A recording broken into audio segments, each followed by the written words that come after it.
आंधळगाव जिल्हा परिषद सर्कलचे मगाशी बालचंद सांगत होता की आम्ही जुने सोबती. अरे आपण कायमच एक सोबती आहोत, आपण जुने गेले नाही आहोत. या मातीतले घडलेले आपण सगळे आपण एकजूट आहोत. वेळेप्रमाणे काही गोष्टी होतात इकडे तिकडे, पण आता पुढच्या वेळेस सगळं पाणी आता एकाच ठिकाणी येणार आहे. आता ते करावंच लागणार आहे, नाही केलं तर गेलं कामातून. त्यामुळे आता जुने नवीन नाही, आपण सगळे एक. तर आमचे या भागाचे लोकप्रिय जिल्हा परिषद सदस्य उमेश पाटीलजी, आमचे जिल्हा परिषदचे सदस्य आणि काँग्रेस पक्षाचे जिल्ह्याचे अध्यक्ष मोहन पंचभाई, आमचे तालुक्याचे अध्यक्ष राजेश हटवारजी, आमचे दुसरे लोकप्रिय जिल्हा परिषद सदस्य मोहणी तालुक्यातले आमचे देवा इल्मेजी, सन्माननीय मजूर संघाचे अध्यक्ष भरतभाऊ खंडाईत, आमच्या जिल्हा परिषदच्या सभापती सौभाग्यवती स्वातीताई वाघाय, आमच्या लाखनी तालुक्याच्या पंचायत समिती सभापती श्रीमती सार्वेताई, आमच्या मोहाडीच्या उपसभापती विठ्ठलजी मालेवर, या कार्यक्रमाला उपस्थित झालेल्या सौ दुर्गाताई बुराडे, आदरणीय आमचे अमरजी रगडे साहेब, आमचे लोकप्रिय सरपंच छावा कुठे गेला महेशजी कपने, आदरणीय प्रदीपजी बुराडे, आमचे शंकरजी राऊत, सन्माननीय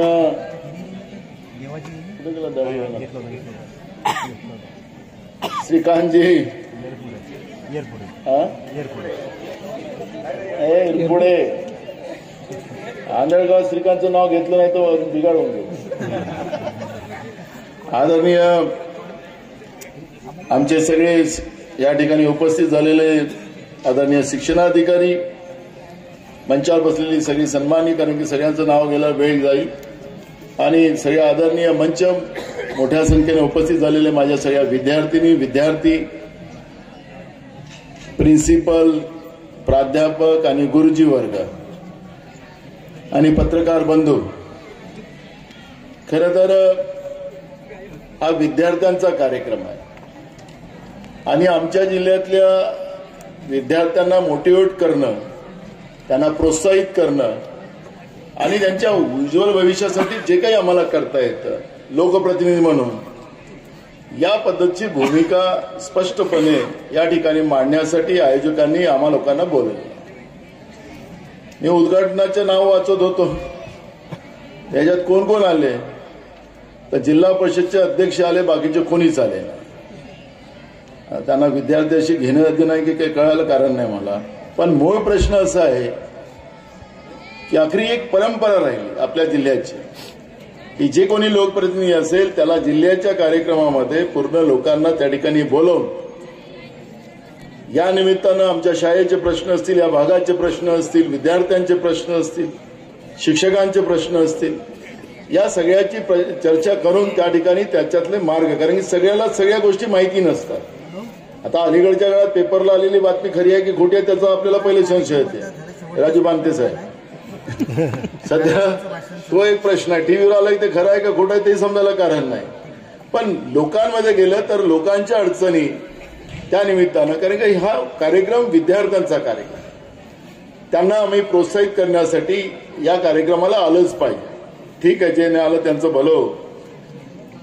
पण एक गोष्ट आपण पाहिलं असेल की आमच्या विधान परिषदेचे दोन्ही आमदार त्यांच्या भावना मांडत होत्या, त्यांच्याच नाही तर तुमच्या भावना मांडत होत्या. ते सांगत होते की राज्य सरकारचं जे धोरण आहे ते आता जिल्हा परिषदच्या शाळा सगळ्या जवळपास बंद करायचं असं धोरण सरकारने केलं.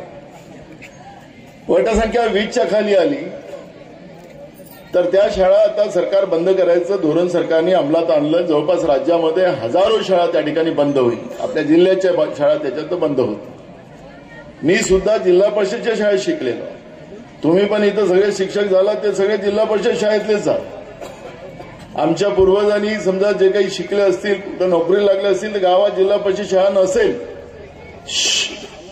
जिल्हा परिषद शाळा नसेल तर आमचे पूर्वज शिकले नसते, आम्हाला तो मार्ग मिळाला नसता आणि आम्ही पण आज माणूस नाही. ज्याला शिक्षण नसेल, शिक्षण हे वाघिणीचं दूध आहे, हे डॉक्टर बाबासाहेब आंबेडकर सांगायचं ते खरं होतं. आणि शिक्षणच नसेल तर माणूस माणूस नाही होऊ शकत आणि म्हणून त्याला शिक्षणाची गरज आहे.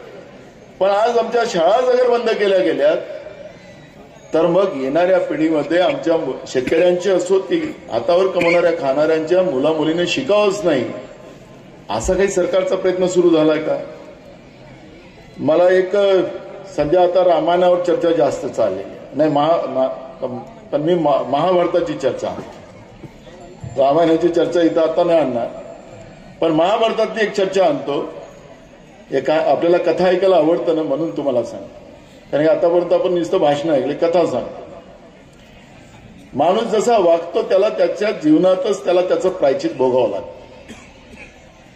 मी तुम्हाला, आता तुम्ही सगळे लहान आहेत म्हणून तुम्हाला अभिमन्यूचीच गोष्ट सांगतो. महाभारतात अभिमन्यू जेव्हा आईच्या गर्भात होता तेव्हाच भगवान श्रीकृष्णाने त्यांना, म्हणजे त्यांच्या आईला ते सांगत होते आणि अभिमन्यू ते ऐकत होता. आणि त्यावेळेस अभिमन्यूने आईच्या गर्भातच भगवान श्रीकृष्णाने दिलेली जी विद्या होती ती त्यांनी ग्रहण केली, असं आपण महाभारतात ऐकतो. ज्यावेळेस अर्जुनाला कौरवांनी पकडलं आणि त्यांच्यावर मारणार अशा पद्धतीची भूमिका आली, तर त्यावेळेस अभिमन्यू, कारण की अभिमन्यूला चक्रव्यूह तोडण्याचं शस्त्र माहीत होतं, तो मंत्र माहीत होता, म्हणून पांडवांमध्ये जी चर्चा झाली त्याने सांगितलं की अभिमन्यूने आता तिथं गेले पाहिजे. अभिमन्यू गेले.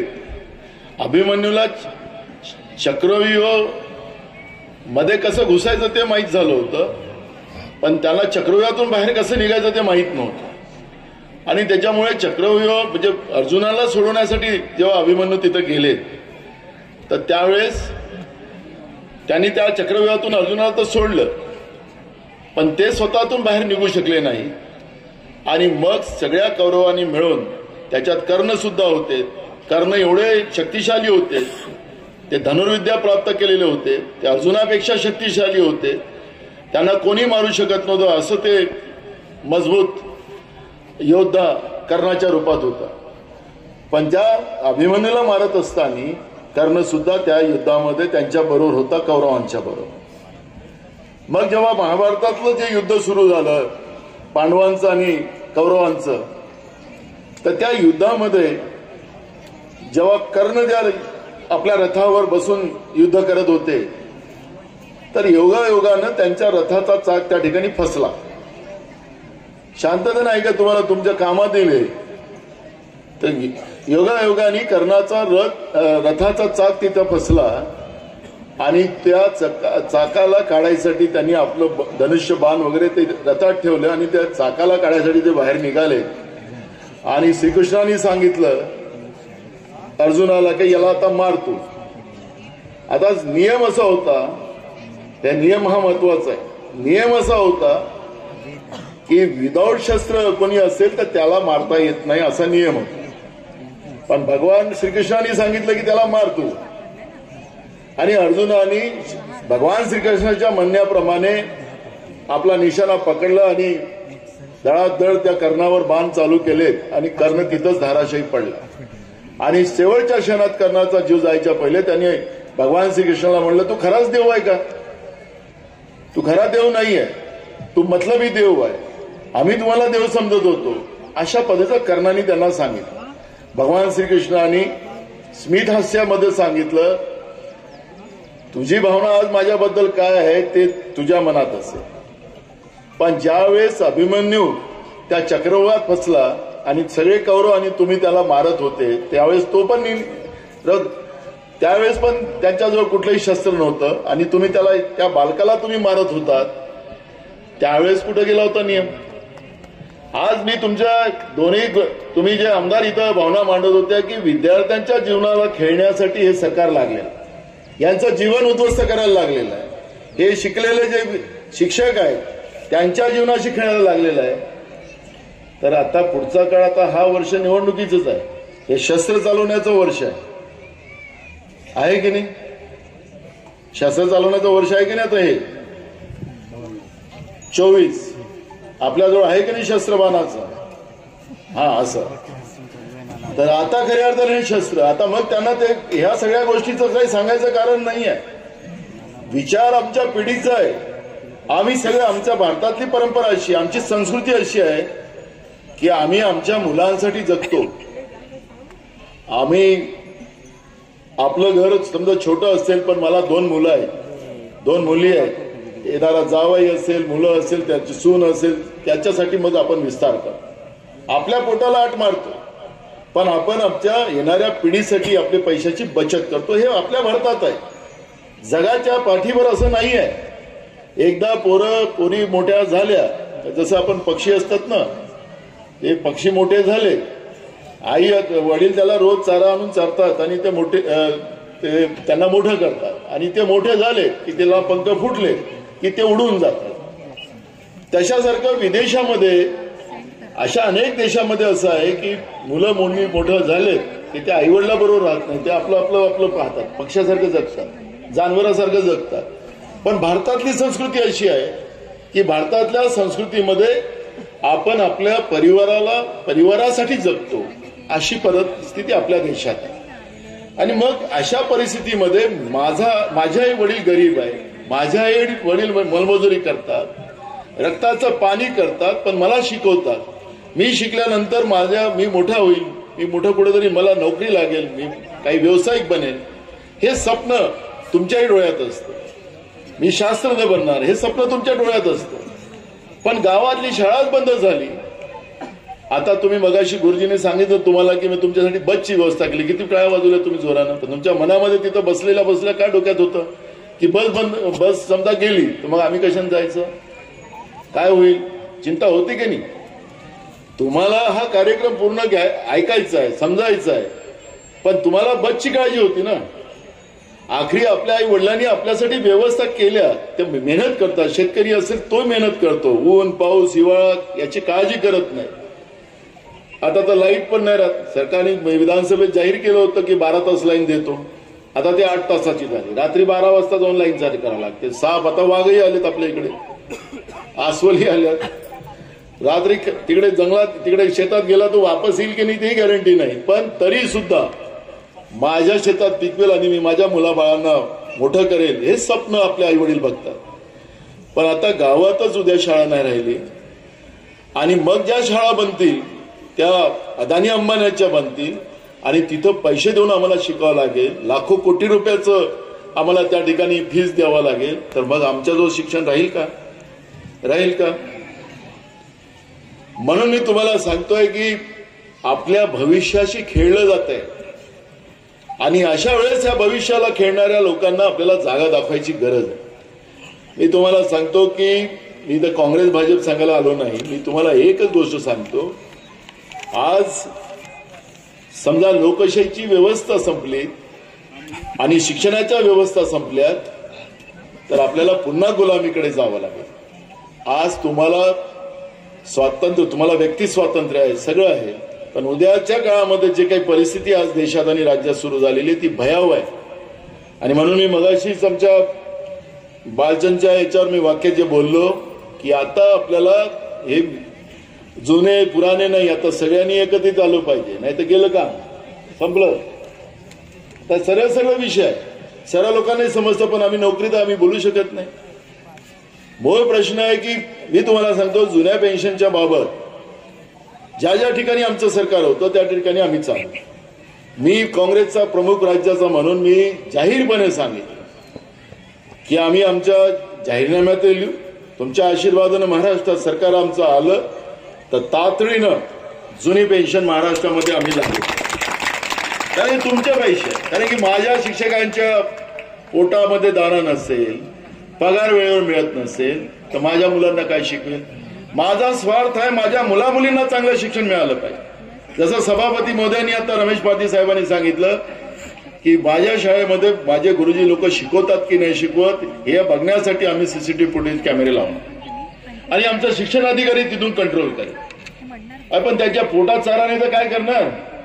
2000 रुपयात 3000 रुपयात मूळ प्रश्न तो आहे। आणि म्हणून माझा स्वार्थ तुमच्यासाठी नाही, माझा स्वार्थ माझ्या येणाऱ्या पिढीसाठी आहे, माझ्या येणाऱ्या जनरेशनसाठी। माझ्या जिल्ह्यातल्या गरीबाचा पोरगा, माझ्या जिल्ह्यातल्या गरीबाची मुलगी, माझ्या जिल्ह्यातल्या शेतकऱ्यांच्या शेतमजुरांच्या मुलीला सुद्धा उद्या IAS बनता आलं पाहिजे, IPS बनता आलं पाहिजे, मोठे अधिकारी होता आलं पाहिजे, मोठे उद्योजक होता आले पाहिजेत, हे स्वप्न माझं। त्याच्यासाठी मी इथं आलो। आणि म्हणून या विज्ञान प्रदर्शनीच्या निमित्तानं मी आपल्याला सांगतो की विज्ञान हे आमच्यासाठी आमच्या देशासाठी महत्वाचं। आपण पाहिलं की आपण आता परवा चंद्रावर पोहोचलो। इस्रोचे आपले सायंटिस्ट आहेत, त्या सायंटिस्ट लोकांनी जीवापाड मेहनत केली आणि आपण चंद्रयानवर पोहोचलो। आता पुढच्या काळामध्ये चंद्रावर घरं बांधायचं सुद्धा रिझर्वेशन चालू झालं। आता पैशावाले लोक तिकडे पण बुकिंग करायला लागले असं आपण काही कधी ऐकतो। हे आता गॅसिप आहे की फेकू आहे आता कळायला खरं नाही। पण मूळ प्रश्न असा आहे की आम्ही चंद्रयानावर का पोहोचलो? ज्यावेळेस आपल्या देशाला स्वातंत्र्य मिळालं त्यावेळेस आपल्याजवळ सुई पण नव्हती, त्यावेळेस आपल्याजवळ सुई पण नव्हती जी आपण कपडे शिवतो ते घाल। पण पंडित जवाहरलाल नेहरूंचा संकल्प होता, कारण की महात्मा गांधी आणि पंडित जवाहरलाल नेहरूंचं त्यांच्यामध्ये एक वैचारिक मतभेद जे होते ते याच्यातले होते। महात्मा गांधीचं म्हणणं होतं की आपण सगळं आता देश गावाकडे जाऊ। पंडित जवाहरलाल नेहरूंचं म्हणणं होतं की ठीक आहे गावाकडे गेलंच पाहिजे। पंजाब आणि हरियाणामध्ये मी तुम्हाला माहितीसाठी सांगतो की भाकरानगर धरण जे सतलज नदीवर आपण बांधलं, म्हणजे ते आपल्या इथं जर गोसेकूड तर आपल्या 4 पिढ्या किंवा 5 पिढ्या गेल्या तर ते गोसेकूड बनूनच राहिलं। पण त्या काळामध्ये आपल्याजवळ पैसे फक्त 350 कोटी रुपये देशाचा बजेट होता। किती रुपयाचा? 350। आता यांनी 50-50 लाख 1-1 कोटीच्या घोषणा करून टाकल्या इथं। त्यावेळेस देशाचा बजेट 350 कोटी होता। पूर्ण देशातल्या फक्त 50 गावामध्ये लाईट होते, 50 गावात लाईट होते। रस्ते, पिण्याचं पाणी, दवाखाने, शाळा ह्या काहीच नव्हत्या, मिलिटरी नव्हती आपल्याजवळ। पुन्हा आपला देश स्वातंत्र्यात जाईल का ही भीती आपल्याजवळ होती। इंग्रजांनी आपला देश लुटून घेऊन गेले होते। पण पंडित जवाहरलाल नेहरूजींनी हिंमत बांधली, कारण आपल्या देशाचे पहिले प्रधानमंत्री झाले। त्यांनी भाकरा नांगलचं धरण त्याला बांधलं आणि 3.5 वर्षामध्ये ते धरण पूर्ण केलं। आणि पंजाब हरियाणा आज आपल्या देशामध्ये आपण शेतीचा विचार केला तर पंजाब हरियाणा हे 2च राज्य, छोटे राज्य आहे, हे 2च राज्य पूर्ण देशाला धान्य पुरवू शकतात एवढी क्षमता आज त्या पंजाब हरियाणामध्ये आहे। अगर त्या काळामध्ये भाकरानगर धरण बांधलं गेलं नसतं तर आजही आपल्याला दुसऱ्या देशावर अन्नधान्यावर अवलंबून राहिलं असतं। हा दृष्टिकोन त्यांनी घेतला आणि त्यांनी सांगितलं की माझ्या देशाला जिथपर्यंत यांत्रिकी युगाकडे नेणार नाही तिथपर्यंत माझा देश महासत्ताक होणार। आणि म्हणून इस्रोची निर्मिती पंडित जवाहरलाल नेहरूजींनी त्या काळात केली। पैसे नसल्यानंतरही थोड्या थोड्या पैशांनी इस्रोची निर्मिती त्या काळात केली। आणि म्हणून आपण अनेक ठिकाणी त्या काळात आपले शास्त्रज्ञ पुढे गेले आणि आज आम्ही चंद्रयानावर गेलो असू तर त्याचं सगळी किमया कोणाची असेल तर ती किमया पंडित जवाहरलाल नेहरूची आहे। पण आता दुसरे लोक श्रेय घेतात। मूळ प्रश्न असा आहे की आमच्या शास्त्रामध्ये, आमच्या विज्ञानामध्ये एवढी मोठी शक्ती आहे। मी आताच काही प्रयोग तिथं पाहतो, आपण चांगले प्रयोग तयार केले। वेळ कमी असल्यामुळे काही प्रयोगावर मी बारीकाईने लक्ष करत होतो। एकदम चांगले प्रयोग आपल्या सगळ्या लोकांनी आणले। सोप्या पद्धतीनं गणित कसं शिकवता येईल, आम्ही चंद्रयानावर कसं गेलो, त्याला कुठलं प्रयोगाचा वापर केला गेला, आमच्या शरीराच्या भागाचं आम्हाला इझिली कसं कळावं, ज्याला आपण उद्या डॉक्टर व्हायचं स्वप्न असेल त्याला त्यांच्याबद्दलचं अशा अनेक चांगले प्रयोग मी थोडक्यात त्या ठिकाणी दृष्टी टाकली। हे सांगायचं तात्पर्य असं आहे की आज आमच्या जिल्ह्यातले शिक्षक, शिक्षणाधिकारी साहेब कुठे गेले, आज आमच्या जिल्ह्यातले शिक्षक आता आपण प्रयोग, मी तर राज्यभर फिरतो सगळीकडे, अनेक शाळेत जाण्याची संधी मिळतं, अनेक मोठ्या मोठ्या कॉलेजमध्ये जाण्याची संधी मिळतं, पण माझ्या भंडारा जिल्ह्यातला शिक्षक सुद्धा आणि माझ्या जिल्ह्यातल्या शिक्षकांनी तयार केलेले माझे मुलं मुली, त्यांचं पण मी विज्ञानातलं त्यांचं संशोधन पाहिलं तर हे शहरातल्या आणि चांगल्या प्रगत शहरातल्याही मुला मुलींपेक्षा आमचे मुलं मुली चांगले घडवण्याचं काम आमच्या शिक्षकांनी केलं आणि त्याच्यामुळे मी त्यांचं कौतुक करतो. आणि म्हणून मी आपल्याला सांगतो की आखरी, आणि आपण काय शिक्षणाधिकारी म्हणलं की हा जिल्हा नाही तर तो जिल्हा, टेक नाही तर रामटेक, पण आमच्या लोकांना इकडेच राहायचं आहे. पण मूळ प्रश्न आहे की आज जी काही परिस्थिती भंडारा जिल्ह्यातली, आमचा जिल्हा शांत जिल्हा आहे, आमचा जिल्हा वैचारिक जिल्हा आहे आणि आमच्या जिल्ह्यातली येणारी पिढी सुद्धा उद्याचे एक मजबूत नागरिक म्हणून या देशावर, देशासाठी काम करणारी ही एक चांगली व्यवस्था निर्माण करण्याचं काम या ठिकाणी होतं. त्याचा मला आनंद आहे. मी विशेष करून इथं आलो, आमचे शेतकरी वर्गातली लोक आहेत. पुढचा काळ आमचा असा राहणार आहे की भंडारा जिल्हा हा पूर्ण बारमाही ओलिताखाली आणायचा एक प्लॅन आमचा. आज आपल्या इथं काही भागामध्ये थोडं ओलित आहे, आता आमच्याकडे पेजचं पाणी येते, त्यानं सोडलं नाही तर आमची शेती गेली. आता आपण बावनथडीचाही तोच झाला. आपल्याजवळ वैनगंगा आहे, गोसेखुर्दसारखं धरण आहे आणि आम्ही तर, माझा प्लॅन आहे की भंडारा जिल्हा आमचा पूर्ण असा आहे की त्या पूर्ण भंडारा जिल्ह्यामध्ये वैनगंगा नदी, म्हणजे आमच्या सूर नदीला वैनगंगा नदीचं पाणी आलं पाहिजे. या जेवढ्या आमच्या छोट्या छोट्या नद्या आहेत आमच्या जिल्ह्यामध्ये, या सगळ्या नद्यांना वैनगंगेचं पाणी, म्हणजे पर्यायनं आमच्या भागातल्या शेतामध्ये, आमच्या भागातल्या तलावामध्ये वैनगंगेचं पाणी आपण या भागात फिरवणार, अशा पद्धतीचं एक प्लॅनिंग आपला आहे. तो मास्टर प्लॅन आहे, ब्ल्यूप्रिंट आमची तयार आहे, पण त्याला सत्तेची गरज आहे.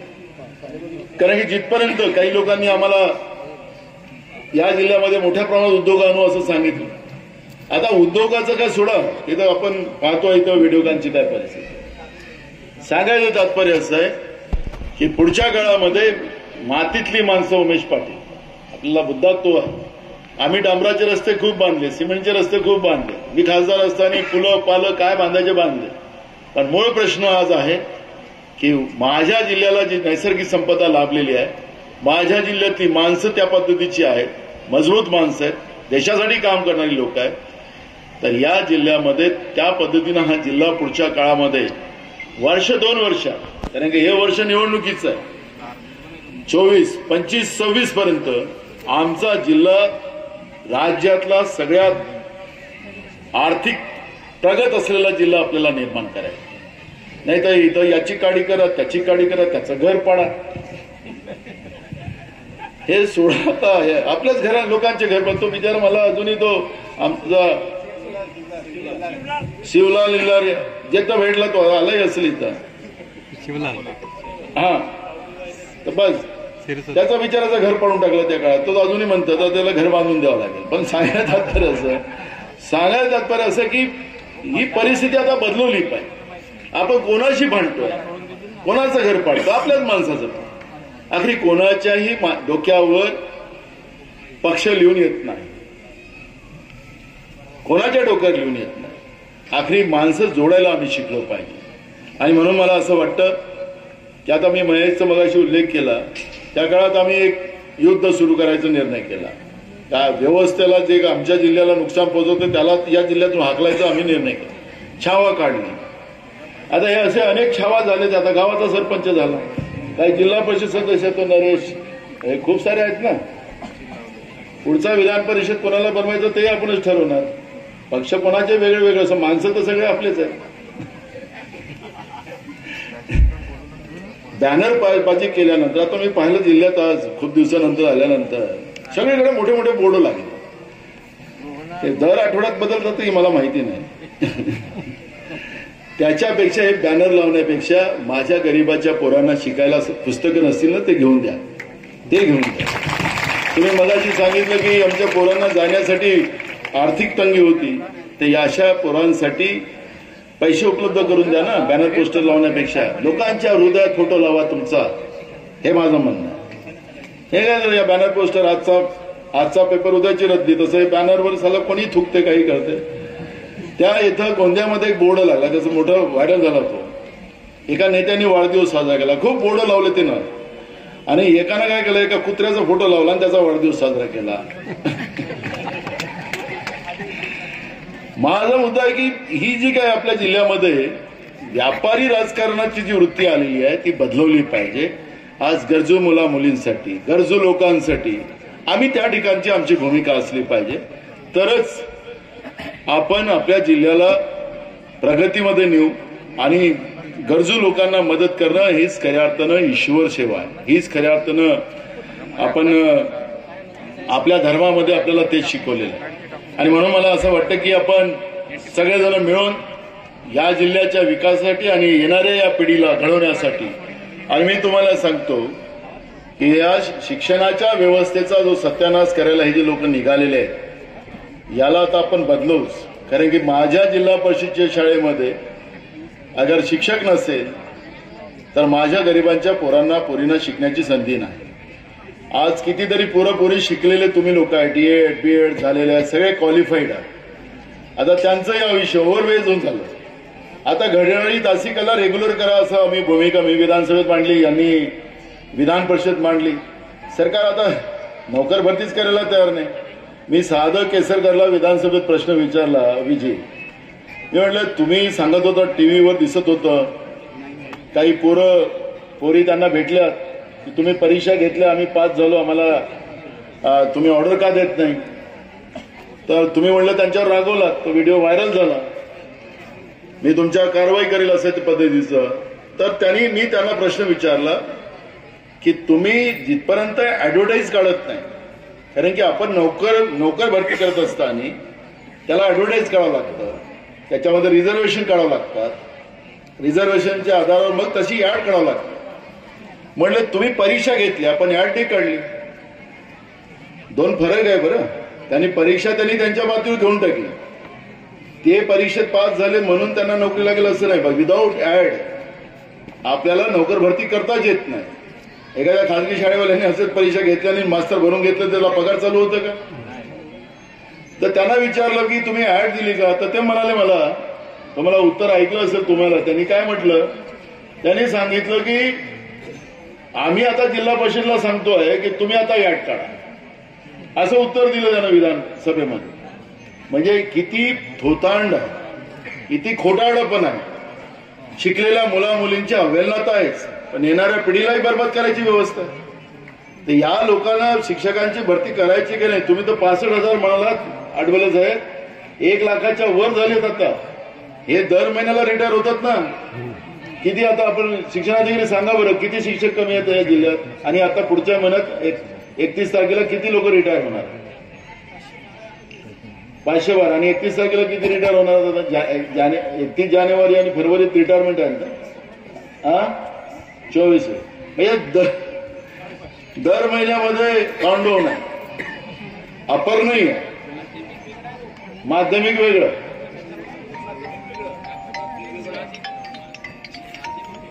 बरं, म्हणजे हजाराच्या शिक्षकांच्या वरत पदखाली आहे. मग काय राहणार. आणि म्हणून मी माझ्या पोरांचं कौतुक करेल की शिक्षक कमी असताना सुद्धा तुम्ही ज्या पद्धतीनं एकलव्यासारखंच आहे आता सध्या. फक्त आपण त्या जंगलात नाही आहे, ते पोरं शाळेच्या खोलीत आहेत. त्याही शाळेच्या खोल्या झाल्या तर जवळपास त्याही पडायला लागल्या. एकलव्यासारखं आमचे पोरपोरी शिक्षण घेऊन मोठं होण्याचं स्वप्न बाळगतात. माझ्या तुम्हाला सगळ्यांना शुभेच्छा आहे. पण याच वर्षामध्ये आपलं सरकार आलं तर मी तुम्हाला सांगतो की शिक्षणातलं, कारण की आमचं धोरणच आहे शिक्षण आरोग्य, ह्या 2 विभागाला जे बजेट असलं पाहिजे ते बजेट आपण वाढवू. दवाखाने पण हे जे आहे आपले सरकारी, या सरकारी दवाखान्यांनाही सुद्धा प्रायव्हेट दवाखान्यापेक्षा चांगलं करायचं. आता आमचं राज्याचं आरोग्याचा बजेट जो आहे फक्त 1.5% आहे, त्याला आम्ही जवळपास 17% बजेट करणार. त्यामुळे सगळ्या आरोग्य व्यवस्थेमध्ये आपल्याला दुरुस्ती येतात. आज निरपराध लोक रोज मरतात आहे. आणि म्हणून या सगळ्या व्यवस्थेमधला बदल आपण निश्चितपणे त्या ठिकाणी घडवू असा विश्वास या ठिकाणी देतो.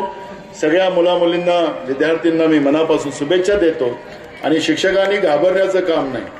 तुम्हाला जे तुमच्या मनातले प्रश्न आहेत, तुम्हारी मन की बात जे आहे ते मला माहिती आहे. त्यामुळे मी माझ्या मनातली सांगणार नाही, तुमच्याच मनातली सांगणार आणि तुम्हालाही न्याय देणार असा विश्वास देतो आणि माझे 2 शब्द पूर्ण करतो. धन्यवाद.